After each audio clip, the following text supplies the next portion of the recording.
What you're about to hear is not casual encouragement.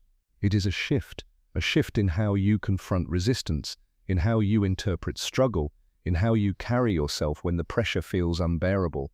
Because here's the truth, every achievement worth having has one unshakable ingredient: you simply never give up. We romanticize persistence when it's far away. We put it on posters, we nod at it in books. But when you're in the middle of it, when your idea has failed twice, when the job you needed said no, when you've been trying for months and the results are still invisible, that's when persistence becomes ugly, heavy, lonely. That's when most people quit. Not because they couldn't win, but because they couldn't carry the weight of continuing. You need to understand this. Quitting is not a moment.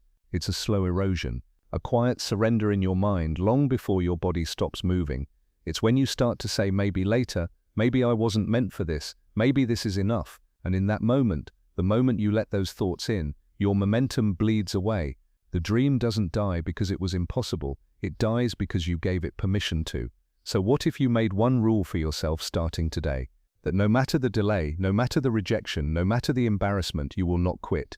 Not as a motivational slogan, not as a cute caption, but as a law you live by, a contract with yourself that is not negotiable, because once quitting is off the table, all that's left is figuring it out. History is littered with men and women who weren't the fastest, the smartest, or the most gifted, but they were the ones who refused to leave the field. Thomas Edison didn't invent the light bulb on his first try, or his 10th, or his 100th. It took over 1,000 documented attempts. That wasn't luck. That wasn't a miracle. That was refusing to give up even when every sign said stop. J.K. Rowling was rejected by a dozen publishers before one finally said yes, and she wrote the early drafts of Harry Potter as a single mother, unemployed with almost no resources. That was showing up again when the world told her no. This isn't theory, this is the pattern. The people you admire have one shared habit: they kept moving forward when it made no sense to, and that's the decision you face now. Will you be the one who folds at the first wall, or the one who climbs over it, crawls under it, or knocks it down, no matter how long it takes? From this moment forward, your standard must be clear. I finish what I start. I stay in the fight. I do not give my dream an expiration date. Say it out loud right now, not a whisper, not a hope, a command. I will not give up. I will not quit. No matter what happens, I stay in the fight, because the world bends to the man or woman who refuses to stop walking. Most people quit right before they were about to win. They think they're far from the finish line when in reality they're inches away. But here's the problem: when you can't see the result yet, when you've been grinding for weeks, months, years, and the scoreboard still reads 0, your mind starts whispering, maybe this isn't working. Maybe this was never meant to be. And if you listen to that voice, you'll never know how close you were. This is the brutal truth. The moment you feel like you've reached your limit, the moment your energy is gone, your options are exhausted, and your belief is paper thin, that's often the final gate before the breakthrough. Why? Because success isn't just about skill or resources, it's a stress test. The universe, the market, the opportunity, they push you to the edge to see if you're serious, to see if you're the type who will stay until it bends in your direction. You've seen this pattern in every field. Roger Bannister ran the first sub-4-minute mile in 1954, but before him, athletes had tried for decades, convinced by experts that it was physically impossible. Do you know when he broke the record? In a year when his own training was interrupted, when the weather on race day was bad, when the signs said not now. He did it anyway, and within a year, dozens of runners broke the same record. Not because they got faster overnight, but because someone proved it could be done, and suddenly the wall in their minds fell. The same thing happens in business, in art, in personal goals. The barrier is often mental first, physical second, and the mental barrier is the one that takes most people out. They get to the hardest part, the plateau, the stall, the dark stretch where nothing is working, and instead of pushing through, they interpret it as failure. But the plateau is not failure. The plateau is the training ground for the next level. Think about it: when you start something, your energy is high, you're fueled by novelty and excitement, progress comes fast. Then the inevitable slowdown happens, you hit the wall, the results stop matching the effort. And here's the fork in the road: most will quit, some will pause and never return, but the rare ones keep going without evidence. And those are the ones who find the breakthrough. Science backs this up. In skill development, there's something called the plateau effect. It's the period where measurable progress stalls despite continued effort. Neurologically, it's because your brain is consolidating skills, strengthening pathways, and adjusting to higher demands. But because you can't see that happening, it feels like nothing is working. Most people bail before the brain has finished rewiring. They leave during the build. That's why your job is simple. Stay in the game long enough to let the work catch up to the result. Edison faced this. 10,000 failed prototypes before the light bulb worked. Do you think every single day of that process was exciting? Do you think every morning he woke up believing 100% that today's the day? No. He had days where his team doubted him, where his resources were almost gone, where logic said to stop. But he understood the law of persistence. You only have to be right once. And the only way to get to that once is to keep showing up. The tragedy is that most quitters will never know if they were 10 steps or 10 minutes away from their win. They stop digging a foot before hitting gold. They pack up the tent the night before the sun rises. They forget that the edge of exhaustion is also the edge of expansion. Let me be direct with you. If you are in that phase right now, if you've been grinding and the needle hasn't moved, you are likely closer than you think. The resistance you feel is not proof you should stop. It's proof you're in the right place. It's the last defense before the door opens. The question is, will you push once more, or will you retreat and tell yourself the lie that it just wasn't meant to be? This is why never giving up is more than stubbornness. It's strategy. It's understanding that outcomes are not evenly distributed over time. Sometimes you'll see nothing for months, then everything will happen in a single week. But you only get to that week if you stay in long enough to see it. From this moment when you hit that dead zone, I want you to flip the script. Instead of saying it's not working, say this is the moment most people quit, and that's exactly why I won't. Because persistence is a filter.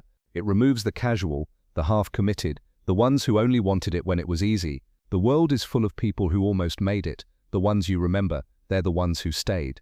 So if you feel tired, if you feel stuck, if you feel like giving up, good. You've reached the place where most people fold.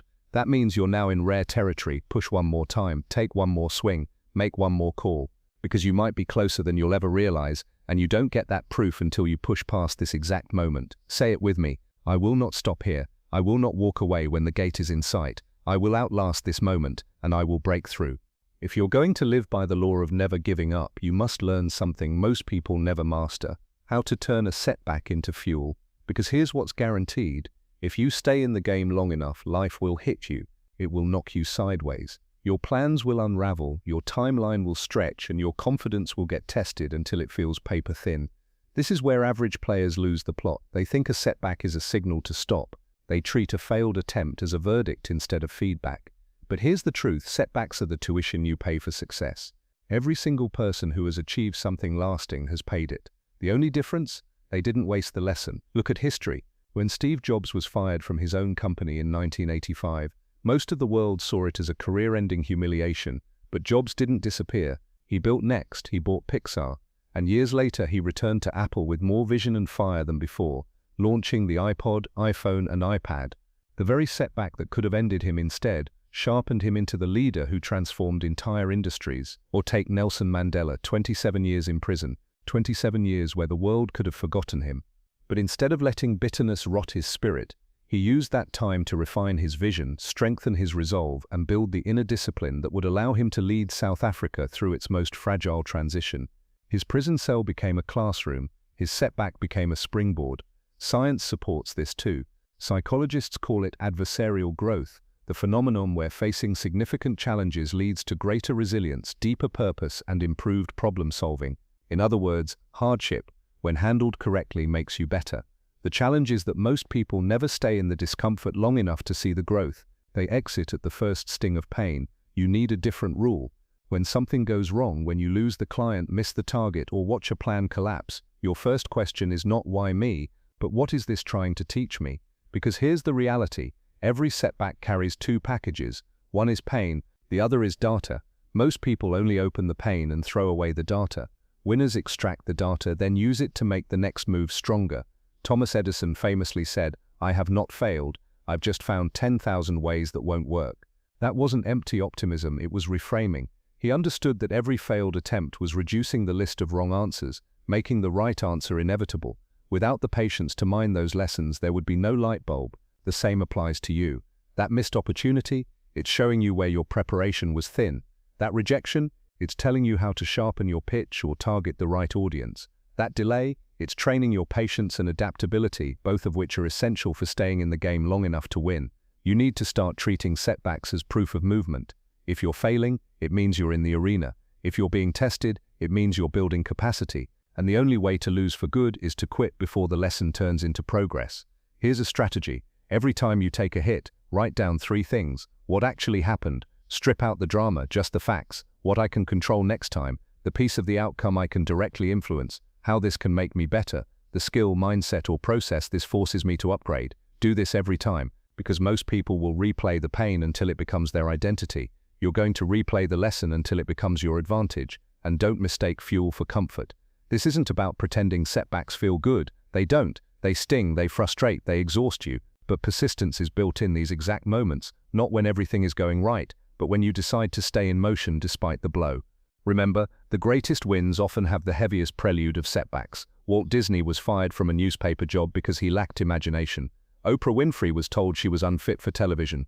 Michael Jordan was cut from his high school varsity basketball team. Each of them could have taken those moments as final judgments. Instead, they treated them as starting points. And because they did, they rewrote not just their own stories but the expectations of everyone who came after. So when you get knocked down, and you will, don't waste the pain, convert it, let it feed you, let it harden your resolve, let it force you to get sharper, smarter, and stronger than you were yesterday. Say this to yourself when the next setback hits: this is not the end, this is the raw material for my next victory. I will mine it, I will use it, and I will keep moving forward, because the only way a setback becomes permanent is if you make it your stopping point. And if you've decided to never give up, then every setback is simply another brick in the road you're building, and you're not done until it's finished. Persistence is not just about showing up today, it's about showing up tomorrow, next month, next year, with the same fire in your chest when the applause has faded, when the novelty is gone, and when no one is watching to see if you still care. That's endurance, and without it, never give up is just a catchy phrase. Most people think they fail because they weren't capable enough. In reality, they fail because they weren't durable enough. They treated their dream like a sprint, all-out speed, maximum effort, and burned themselves out before they ever reached the real test. The truth is, anything worth building exists on a timeline longer than you expect. You think it's going to take 6 months, it takes 5 years. You think one big push will do it, instead you need 1,000 small ones. That's where endurance comes in, the ability to keep going at a pace you can sustain until the goal is yours. Look at the people who actually finish the climb. They are rarely the ones who started with the most talent, money, or connections. They are the ones who built a system for staying in the game long after their competitors ran out of steam. Endurance is not built in hype, it's built in habit. It's in your morning routine when no one's checking. It's in the hours you put in after a long day when most people have already given up for the night. It's in the discipline to do your work even when the motivation is gone, because motivation will vanish, and you can't afford to vanish with it. There's a principle endurance athletes know well. Pacing is power. If you start a marathon sprinting at full speed, you might lead for the first mile, but you'll collapse before the finish. The winners know how to conserve energy for the moments that matter most. They build consistency before intensity, and the same applies to your mission. The point is not to go all in for 30 days. The point is to still be moving with strength at day 300, day 1,000, day 3,000. Take the story of Colonel Harlan Sanders, the founder of KFC. He didn't even begin franchising his fried chicken until he was in his 60s. Before that, he'd been fired from jobs, failed in business, and spent years living in a small apartment, surviving on his savings. He knocked on more than 1,000 doors before someone agreed to take on his recipe. That kind of persistence is not fueled by hype, it's fueled by endurance. Science explains why most people can't last. In willpower research, psychologists describe something called ego depletion, the idea that self-control and discipline draw from a finite pool of mental energy each day. The mistake people make is trying to run on sheer willpower for too long. Endurance isn't about endless willpower, it's about systems that reduce the need for it. When you design your environment, routines, and schedule to support your mission, you conserve your mental energy for the moments you actually need it. That's how you stay in the fight for years without burning out. So if you want to never give up, you must train for the long game. Set a sustainable pace, push yourself, but not at the expense of tomorrow's energy. Protect your recovery. Rest is not weakness, it's fuel for the next push.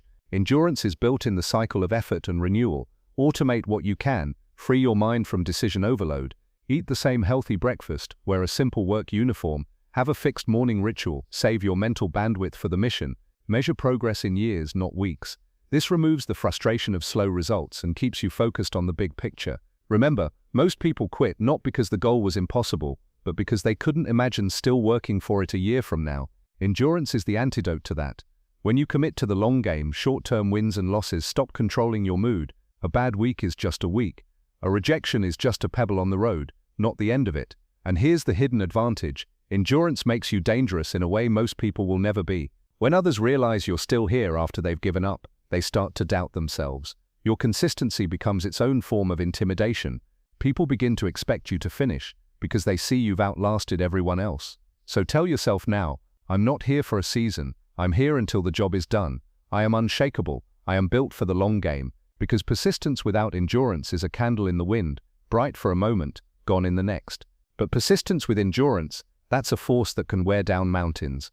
If you want to live by the law of never giving up, you must build more than stamina in your body. You must build immunity in your mind, because the most dangerous threats to persistence are not exhaustion, not even failure.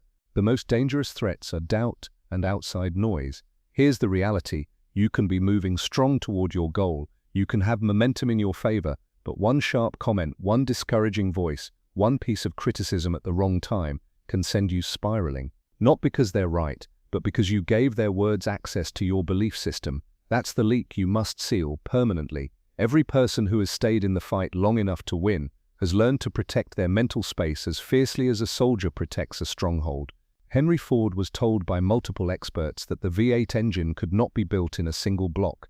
He instructed his engineers to keep working for 2 straight years until they proved him right. If Ford had let its impossible penetrate his mind, the work would have stopped in month 2. The innovation that changed the automotive industry would never have existed. The truth is, your mind is constantly under siege. Every day you are absorbing signals from the people you talk to, from the media you consume, from the environment you stand in. And if you do not filter those inputs, they will shape you. The human brain is suggestible. It doesn't just believe what is true, it believes what is repeated. If you're constantly surrounded by voices saying it's too hard, it's not worth it, you can't do that, you will eventually echo them unless you actively build immunity. So how do you do it? You apply the same principles as physical health. To resist disease, you strengthen your immune system. To resist doubt, you strengthen your mental defenses. Curate your circle. Remove chronic doubters and complainers from your immediate space. This isn't arrogance, it's preservation. Doubt is contagious. Surround yourself with builders, not critics. Control your inputs. Replace gossip, toxic news cycles, and endless scrolling with books, lectures, and conversations that fuel your mission. Reinforce your belief daily. Speak your goals aloud. Repeat affirmations, not for hype, but for reinforcement. Every repetition is a brick in the wall of your mental fortress. Document your wins. Keep a visible record of progress, even small victories. On the hard days, you'll need this proof to remind yourself that you are moving forward. Think about the greats. Serena Williams didn't become one of the most dominant athletes in history by listening to every critic who told her she was done. She trained with a mental filter so strong that she could walk onto a court after months away and still play like she had never left. Thomas Edison didn't call himself a failure after 10,000 failed prototypes. He had a mental immune system that interpreted each failure as progress data, nothing more. Without this immunity, you'll be pulled off your path by every storm of opinion. You'll start chasing other people's timelines, doubting your own progress, and questioning your mission. With it, you become untouchable. Criticism rolls off, doubt dies before it reaches your core. Your belief stays intact no matter how hostile the environment becomes. And here's the thing, mental immunity doesn't mean you never hear negativity, it means you don't absorb it. Just as a strong immune system destroys a virus before it can spread, a strong mind rejects harmful ideas before they take root. You might hear you can't, but inside your system instantly translates it to watch me. From now on, I want you to treat your mental space as sacred ground. No unvetted voice enters, no casual negativity gets through the gate.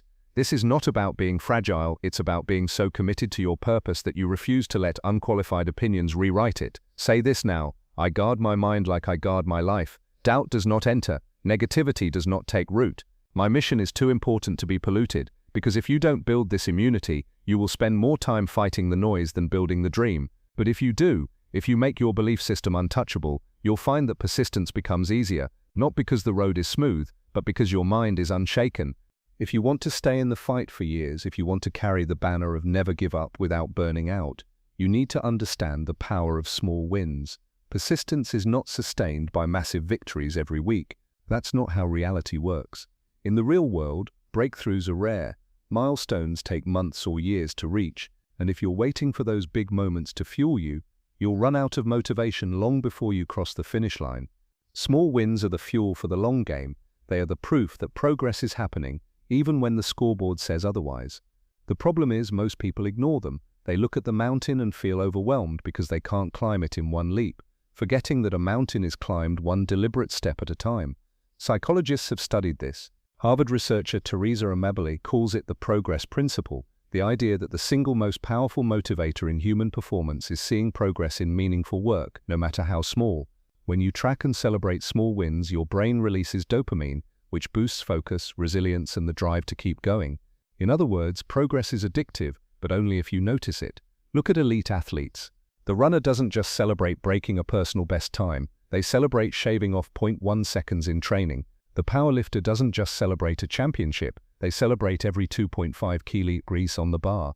They know that without those incremental victories, the big ones never arrive. And here's the connection to never giving up. When you build the habit of noticing small wins, you create a steady stream of motivation that carries you through the plateaus. When the big result is still far away, those wins become your evidence that the work is paying off.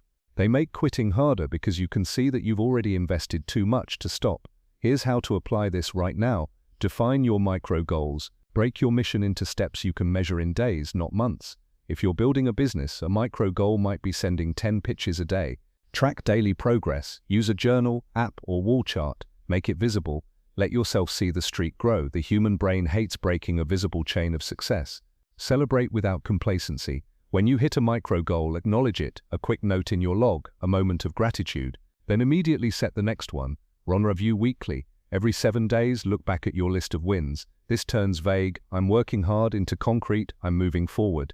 Consider the story of Admiral William McRaven, who famously said in his University of Texas commencement speech, "If you want to change the world, start off by making your bed." Why? Because accomplishing a small task first thing in the morning builds momentum for the rest of the day. One small win leads to another, and soon you're stacking victories before most people have even started. The truth is, your persistence is built in these tiny daily commitments. Without them, you'll measure progress only by the final outcome, and when that outcome takes longer than expected, you'll be tempted to quit. With them, you'll see that progress is not an event, it's a trail of small wins leading to something huge. And here's the deeper magic: small wins compound. Like interest in a bank account, each small victory builds on the last. Over months and years, the effect is exponential. The person who tracks and celebrates their micro goals will have more momentum, more confidence, and more resilience than someone who only chases the finish line. From this moment forward, make a pact with yourself. No win is too small to count. No progress is invisible. You will notice, record, and honor every forward step, because that's how you build the evidence that quitting is not an option. Say it now: I measure progress every day. I stack wins. I build momentum on purpose. I will not stop because I can see I am moving forward. Because persistence is not just about refusing to give up, it's about giving yourself constant proof that staying in the fight is working. If you want to become the kind of person who truly never gives up, you must learn to love what most people run from: the grind. Not the highlight reel, not the applause, not the moment when the trophy is in your hands. I'm talking about the repetition, the monotony, the daily work that feels invisible to everyone but you. Most people chase excitement. They start strong because the idea is fresh, the vision is vivid, and the work feels new. But the grind strips all of that away. The grind is when the work becomes predictable, when the tasks are repetitive, when the fun has burned away, and all that's left is discipline. And this is where most people start to drift because they confuse boring with pointless. But here's the truth: the grind is not the enemy, it's the forge. Every master in every field built their greatness in the grind. Michael Jordan didn't become the best basketball player in the world during NBA Finals games. He became the best during thousands of unseen practice hours, running drills until they were burned into muscle memory. The grind is where the skills that carry you under pressure are built.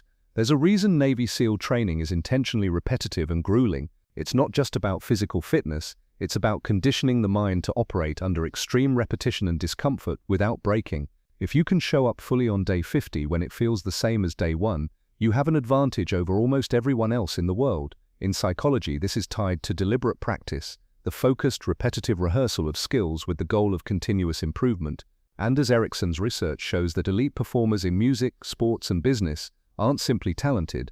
They've logged thousands of hours in targeted, repetitive practice. The grind is the path, so here's your choice. You can resent the grind and let it drain you, or you can reframe it and let it sharpen you. When you see the grind as proof that you're still in the fight, you stop craving constant novelty. You start finding pride in the fact that you're doing what most people are too impatient to do. Here's how to embrace it. Shift your definition of progress. In the grind, improvement is microscopic. It might be a 1% better performance today than yesterday. That's still progress. Build ritual around repetition. Create a consistent startup routine so your brain knows it's time to lock in. This reduces resistance to starting. Run your streaks, not just peaks. Count how many days you've shown up, not just how many big goals you've hit. This builds identity around consistency. Runja detach from constant results. Accept that the grind's value often shows up later, when the skills you built under repetition suddenly win you an opportunity. Think of Serena Williams hitting thousands of serves in an empty stadium. Think of Warren Buffett reading annual reports for hours every day, year after year, before making a single investment decision. These are not glamorous actions, they are not thrilling, but they are the foundation of their dominance. When you embrace the grind, you unlock something most people never discover: the ability to move forward without needing constant emotional spikes. You stop being a slave to motivation and start becoming a product of discipline. And once discipline takes over, quitting becomes nearly impossible, because showing up is no longer a decision, it's just who you are. Say this to yourself: I show up whether it's exciting or not. I work the plan whether it feels good or not. The grind does not break me, it builds me. Because in the end, the grind is not punishment. It's the place where you prove every single day that you are still in the game. And in a world full of people who quit when things stop being fun, that alone will make you unstoppable. If you're going to live by the rule never give up, you must master the voice inside your own head. Because here's the truth most people don't want to admit. It's not the critics outside who break them, it's the critic inside. That quiet voice that says, "You're not moving fast enough, this might be pointless, you're not cut out for this." That voice is persistent, and if you don't learn how to control it, it will become the most persuasive reason you ever find to quit. Your self-talk is not just background noise, it's your brain's operating system. Neuroscience tells us that repeated thoughts actually rewire the brain. The more often you say something to yourself, the stronger the neural pathway becomes, until it's not just a thought anymore, it's a belief. And beliefs drive actions. This is why two people can face the same challenge, and one sees it as proof they should stop, while the other sees it as proof they're on the right track. The difference? The story they tell themselves in that moment. Look at the greats. Michael Phelps, the most decorated Olympian in history, wasn't just training his body, he was training his mind. His coach Bob Bowman taught him to visualize perfect races daily, down to every stroke, every breath, every wall turn. So when he stepped onto the block, the voice in his head wasn't guessing. It was repeating a script he had rehearsed thousands of times. That's self-talk in action, deliberate, directed and designed to reinforce success. Now compare that to the average person, who lets their internal dialogue run unchecked. They speak to themselves in ways they'd never speak to a friend. "You're wasting your time, you're behind, this will never work." And then they wonder why their persistence fades. You need a rule. Your inner voice must become your ally, not your enemy. That doesn't mean lying to yourself. It means speaking in a way that keeps you moving forward, no matter what the scoreboard says. Here's how to take control. Audit your self-talk. For 1 week, pay attention to how you speak to yourself when you make a mistake, face a delay or feel stuck.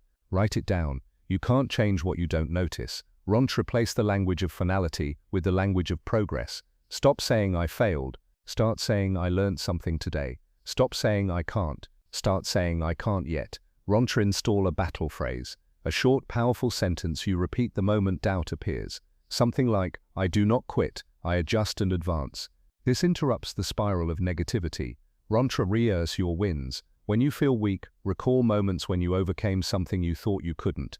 This reminds your mind that you have a history of surviving and moving forward. Muhammad Ali understood this better than most. He said, "I am the greatest," long before he ever became champion. He wasn't bragging, he was programming. He was teaching his mind what to expect.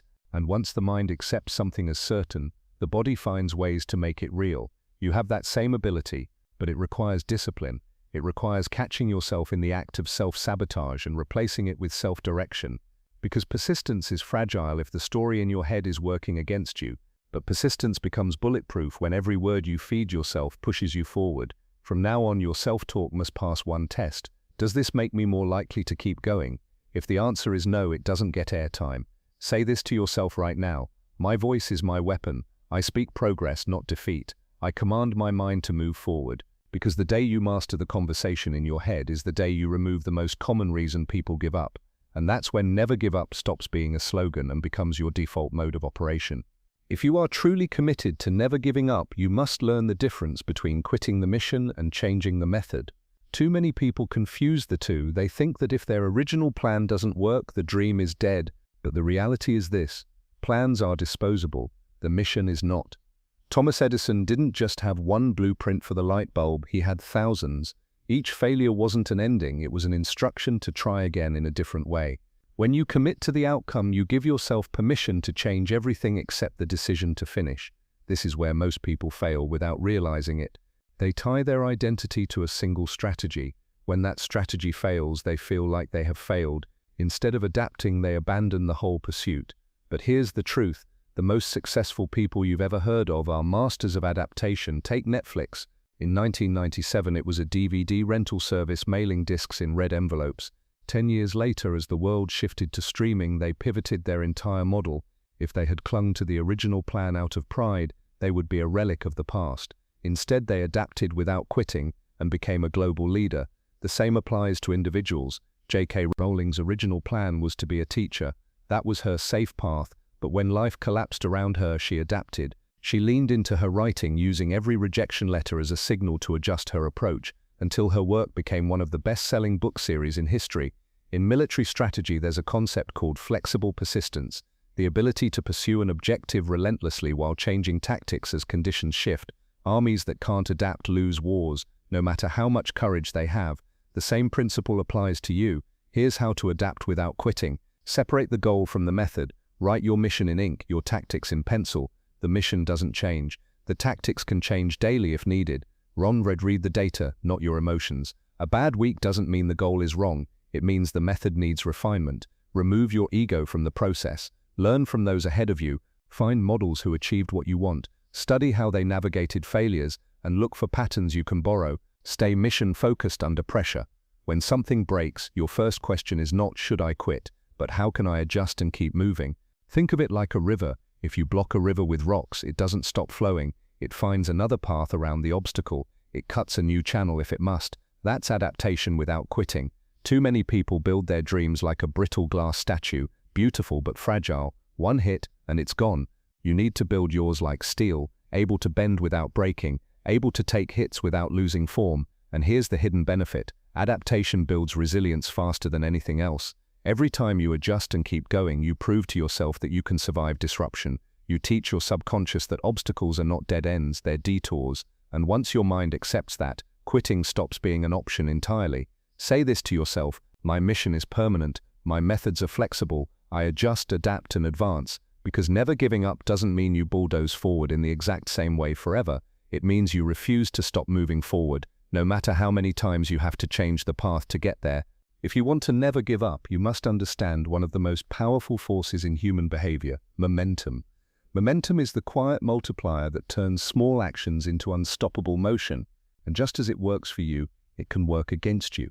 The problem is that most people underestimate how momentum controls their persistence. They think giving up is one big decision, but in reality, quitting is usually the result of lost momentum. You miss one day, then two, then a week, and soon the effort feels heavier than starting from scratch.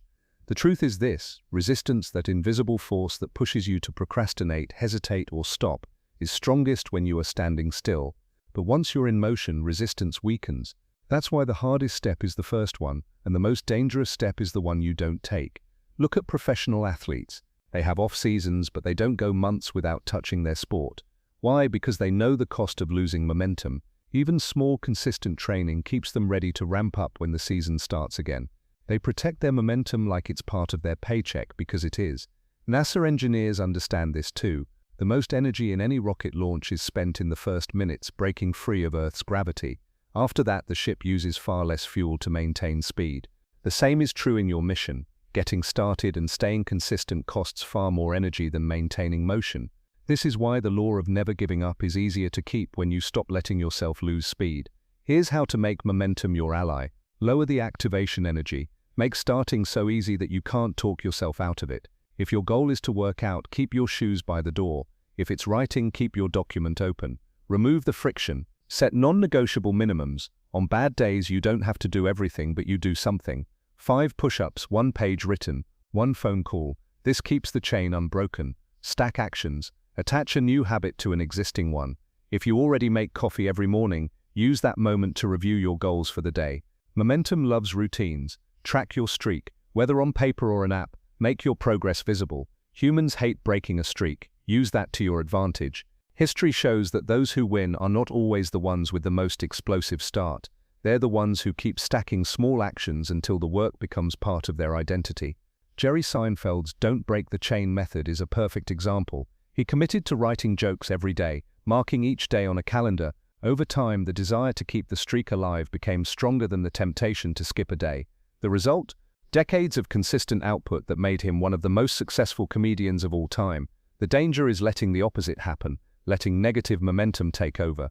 Skipping one workout makes the second one easier to skip. Missing one sales call makes a week of missed calls feel inevitable. You must treat this like a fire. It's easier to keep it burning than to restart it from cold ash. From this moment forward, your standard is simple. Never stop completely. Rest if you must, slow down if you must, but never let the motion die. Even a crawl keeps you in the game, and from a crawl it's much easier to stand again. Say this now: I protect my momentum. I do not stop cold. I move every day, no matter how small the step. Because when you build unstoppable momentum, quitting becomes unnatural, and staying in the fight becomes your default. If you want to never give up, you must stop treating persistence as something you do and start treating it as something you are. Because here's the truth: actions follow identity. When you see yourself as the kind of person who always finishes, quitting is no longer an option you debate. It's simply not part of your operating system. Most people reverse this. They wait for proof before they claim the identity. They think, once I succeed, then I'll see myself as persistent. But that's backwards. The most resilient people in history adopted the identity before they had the evidence, and that identity is what carried them through the parts where evidence was nowhere in sight. Muhammad Ali didn't wait until he was the heavyweight champion to call himself the greatest. He declared it years earlier, and then built a career that matched the claim. That wasn't arrogance, it was identity setting. He was giving his subconscious a role to live up to. When you declare who you are, your brain works to align your actions with that declaration. Psychologists call this self-consistency theory, the principle that humans are driven to behave in ways that match their self-image. If you see yourself as a finisher, it will actually feel wrong to leave something undone. If you see yourself as a quitter, it will feel natural to walk away when things get hard. Think about it. The runner who identifies as a disciplined athlete doesn't negotiate with themselves about whether to train. Training is what they do because it's who they are. The entrepreneur who identifies as a problem solver doesn't crumble at setbacks, they see them as part of the job description. If you want to live never give up as a lifestyle, you must lock in an identity that matches it. Here's how.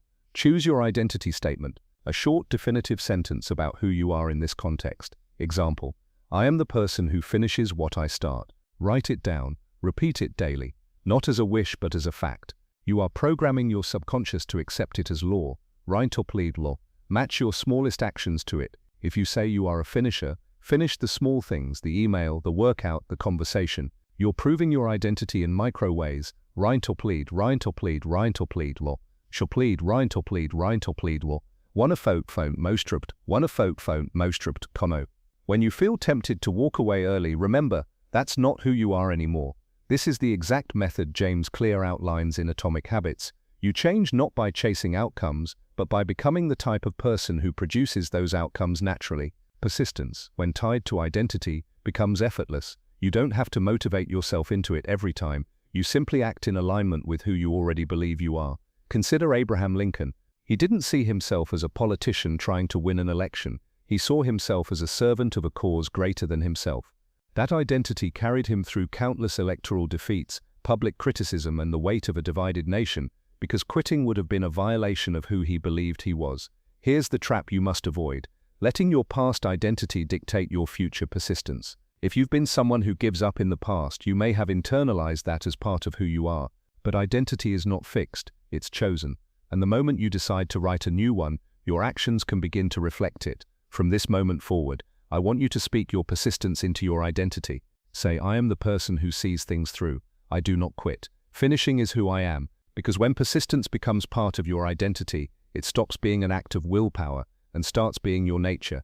And when it's your nature, never giving up is no longer a decision you have to make. It's simply the only way you know how to live. Even the most relentless people, the champions, the founders, the pioneers, have moments where quitting feels easier than continuing. Don't let the highlight reels fool you. Persistence is not the absence of doubt. It's the ability to recover quickly when doubt spikes and quitting starts to look like relief. The truth is, Never giving up doesn't mean you'll never want to give up. It means you've built the tools to survive those moments and come out stronger.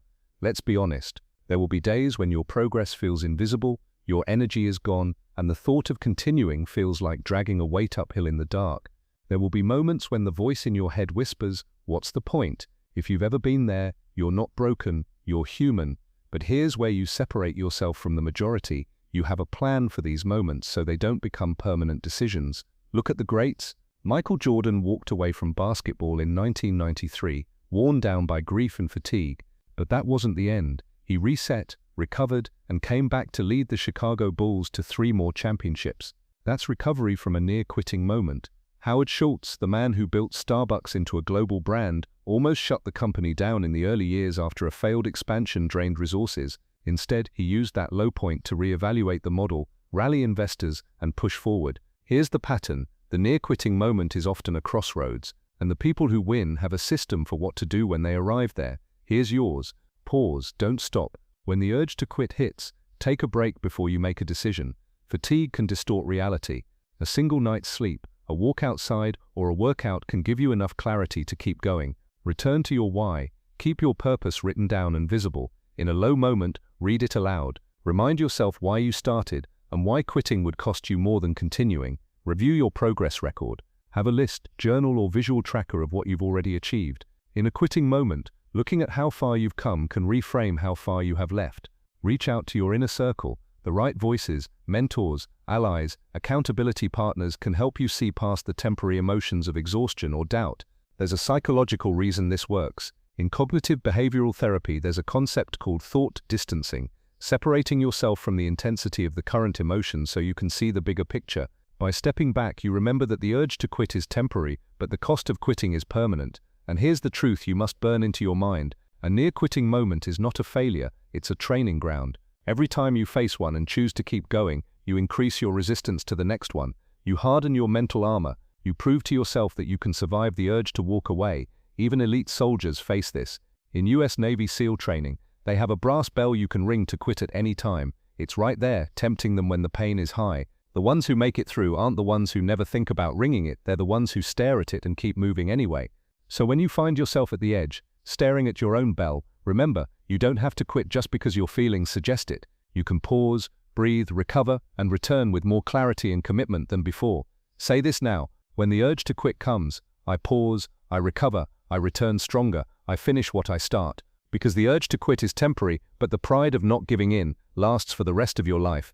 If you truly commit to never giving up, you gain an advantage most people never even try to use: time. Because here's the secret. In every field, most people don't lose because they were beaten. They lose because they left. They got tired, they got distracted, they got impatient. They took themselves out of the race long before it was over. And that's where you win. Not just by being better, but by being the one still standing when everyone else has stepped aside. Look at the numbers. According to the US Bureau of Labor Statistics, about 20% of new businesses fail in their first year. By the 5-year mark, roughly half are gone. And by the 10-year mark, only about 30% remain. That means if you simply refuse to quit for a decade, you've already beaten 70% of your competition without even talking about talent. That's the power of endurance over time. History is full of examples. Walt Disney went bankrupt twice before his studio found lasting success. If he had stopped after the second collapse, there would be no Disney empire. Colonel Harlan Sanders, founder of KFC, didn't start franchising his chicken recipe until his 60s. He heard no over 1,000 times before the first yes. But because he outlasted the people who told him to give up, his name is now global. Here's the truth: competition naturally thins over time. The loudest starters burn out, the fastest starters crash, the hype fades, and the field gets quieter and emptier until the only people left are the ones too stubborn to leave. That's when opportunities start falling to you, not because you were the first choice, but because you were still in position when the door opened. This is why persistence is a weapon. It's not just about enduring hardship, it's about strategically surviving longer than the people who want the same thing you do. If you can keep moving when they stop, you win by default. Here's how to make time your ally. Frauds think in decades, not days. If you expect instant results, you'll quit when they don't come. Commit to a horizon so far ahead that short-term setbacks feel irrelevant. Frauds, stay visible. Keep showing up, producing, posting, networking. The longer you're in the game, the more chances you have to be seen at the right time. Focus on durability over speed. It's better to move steadily for 10 years than to sprint for 10 months and collapse. Mark your survival milestones. Each year you stay in, acknowledge it. That's another layer of advantage over the people who dropped out. Think of persistence like erosion. A river doesn't carve a canyon in a week, it carves it over centuries. By showing up every single day without fail, your competition is the rock, you are the water, and over time, water always wins. This is why never giving up is more than personal pride. It's a business strategy, a creative advantage, and a leadership edge. People start to notice the one who refuses to leave. They trust your stability, they invest in your consistency, they bet on you because you've proven you won't disappear when it gets hard. Say this now, I will outlast, I will still be here when others have gone. My persistence will win where speed could not. Because time is a test most will fail. But if you commit to staying in the game longer than anyone else, you've heard the stories, you've seen the patterns. From part 1 to now, every lesson has pointed to one truth. Your ability to never give up is the foundation for everything you will ever achieve. Not talent alone, not luck alone, not connections alone. Persistence is the multiplier that turns all of those into something that lasts. Now in this final part, it's time to fuse it all together into one standard, one law, one command you will carry into every single day of your life. Here's what you need to understand. The world does not reward potential, it rewards proof. And proof comes from staying in the fight long enough for your results to be undeniable. Most people will never see their own breakthrough because they surrendered at the edge of it. They let tiredness, doubt, or impatience talk them out of the next step, the one that would have changed everything. That cannot be you. Not after everything you've learned here. You've armed yourself with strategies to survive doubt, boredom, failure, and fatigue. You've built an identity that rejects quitting. You've made peace with the grind. You've learned to adapt, to protect your momentum, and to turn time into an ally. Now your only job is to live it. Not once, not for a season, every single day until the mission is complete. From this day forward, your default setting is simple. Keep moving. It doesn't matter if it's an inch or a mile. It doesn't matter if it's perfect or messy. The size of the step is irrelevant. The act of stepping is everything, because persistence is not about how fast you move, it's about not stopping. And when you refuse to stop, you become the kind of person the world cannot ignore. Here is your final declaration. I do not quit. I do not surrender. My mission is permanent. My methods may change, my pace may change, but my movement never stops. I finish what I start. I outlast. I endure. I win because I remain. Say it again until it's not a sentence but a part of your DNA. And when the world tests you, because it will, you will not crumble. You will remember every part of this journey. You will remember that you've already prepared for doubt, for setbacks, for failure, for boredom, for exhaustion. You will remember that this is the path you chose, and no force on earth has the power to make you walk away from it.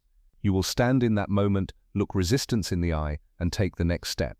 Not because it's easy, not because it's comfortable, but because never giving up is no longer something you say, it's who you are. This is the final command. Stay in the fight. Every small expense, every moment of lack, if you're constantly noticing what's missing, you're reinforcing scarcity. The truth is, wealthy people don't just have more money, they carry a different mindset. Imagine walking through life with quiet confidence, no more desperation, no more playing small, just a deep belief in abundance. In this video, I'll teach you how to train your mind to act as if you're already rich, so you naturally attract opportunities, success, and wealth, because once you shift your identity, your reality starts to match it, and the world responds in kind. 1. The power of perception, an in-depth exploration. In today's world, wealth is often reduced to tangible metrics, money in the bank, cars, homes, and other material possessions. However, true wealth goes beyond what you own. It resides in how you perceive yourself and how others perceive you. The way you think about your potential, your success, and your value shapes your reality. The most important step in attracting wealth is to see yourself as abundant, even before any material evidence is present. This mental shift can be transformative and set the foundation for long-term success. Perception plays a critical yet often overlooked role in wealth creation. People tend to associate being rich with flashy possessions or high-status symbols, but true wealth lies in an individual's mindset and confidence. Wealthy people don't simply display material wealth, they embody an aura of success that extends into their daily interactions. They walk with confidence, and that confidence attracts opportunities and relationships that further fuel their success. Your internal perception of yourself dictates how you present yourself to the world. If you see yourself as abundant, others will recognize you as such. This is the law of attraction at play. You attract what you believe you deserve. The way you carry yourself, even when your bank account doesn't match your aspirations, will influence how people treat you. Those around you may offer opportunities or guidance that propel you toward your goals. The concept of the law of attraction, popularized by The Secret, suggests that we attract what we focus on. But this principle is rooted in psychological science. Our beliefs and perceptions shape our behaviors, and behaviors ultimately shape our outcomes. If you constantly view yourself as someone who struggles or lacks, your actions will align with that belief. You might hesitate to take risks, second-guess decisions, or miss opportunities because of fear or doubt. Conversely, perceiving yourself as abundant and successful, even before you see tangible results, instills confidence. This confidence drives you to take bolder actions that align with your aspirations, eventually manifesting your desired reality. This mindset doesn't guarantee instant wealth, but it positions you to see opportunities you might have missed otherwise. A growth mindset backed by perception encourages forward momentum, improving the chances of success in career and finance. Confidence is an essential component of perception. It's not just about feeling good about your abilities, it's about recognizing your inherent worth in the grand scheme of things. Confidence is the internal belief that you deserve success and that you are capable of creating value. This belief is magnetic, drawing people, opportunities, and success toward you. Confidence doesn't mean pretending to be something you're not. It means aligning with the truth of your potential. Research from the University of Melbourne shows that individuals with high self-confidence tend to perform better in negotiations, social settings, and business dealings. Confidence in yourself correlates directly with external success. When you carry this internal belief, people naturally treat you with more respect and are more likely to invest in you, whether through business partnerships or personal connections. Wealth is not just about financial assets. It encompasses health, relationships, skills, and mindset. Even without millions in the bank, a person rich in knowledge, connections, and opportunities can create wealth in various forms. For instance, two people may have the same financial resources, but one views wealth as a means for growth, while the other hoards it or uses it for status. The former will likely continue to evolve, whereas the latter may stagnate. When you act as though you are already rich, you adopt the lifestyle of someone successful. This mindset shapes your behavior, influencing the decisions you make and how you interact with others. Over time, this shift in perception turns into tangible results. True wealth is a reflection of your internal state, not merely your external circumstances. Perception doesn't just affect how others see you, it affects how you see the world.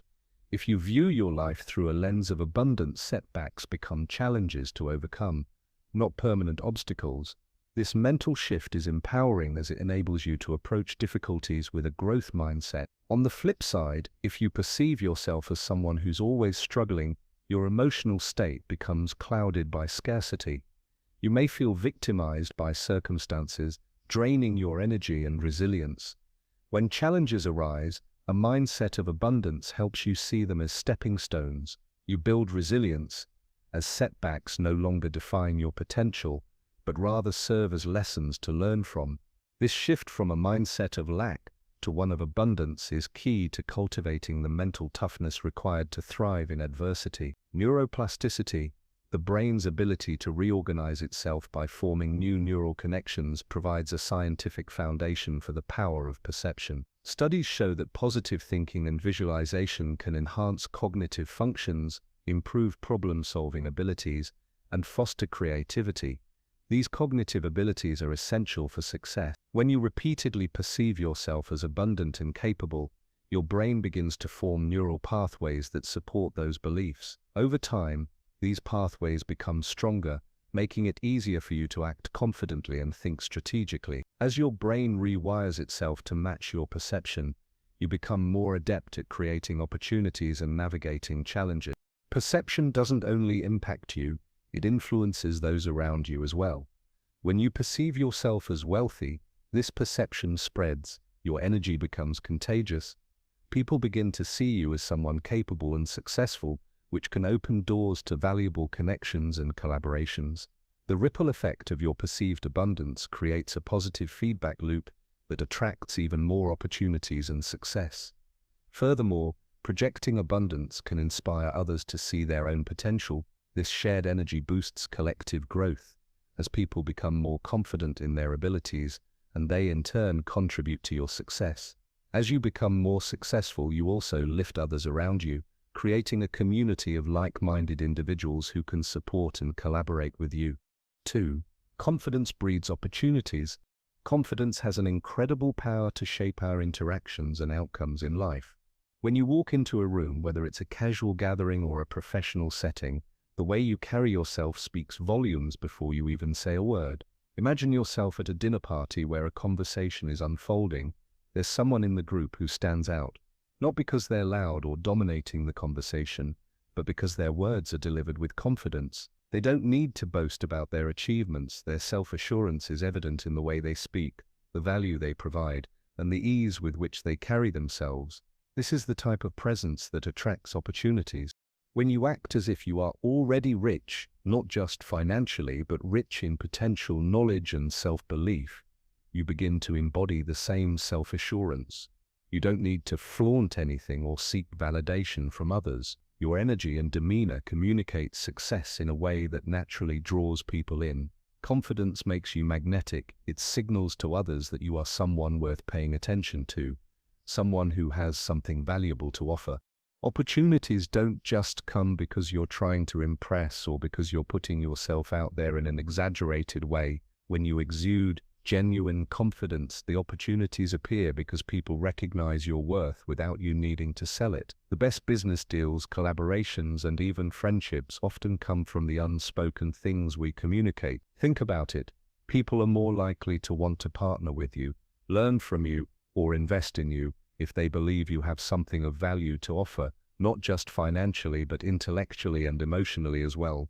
This is where the power of acting as if you're already rich becomes evident. It's not about waiting for a future financial situation to define who you are.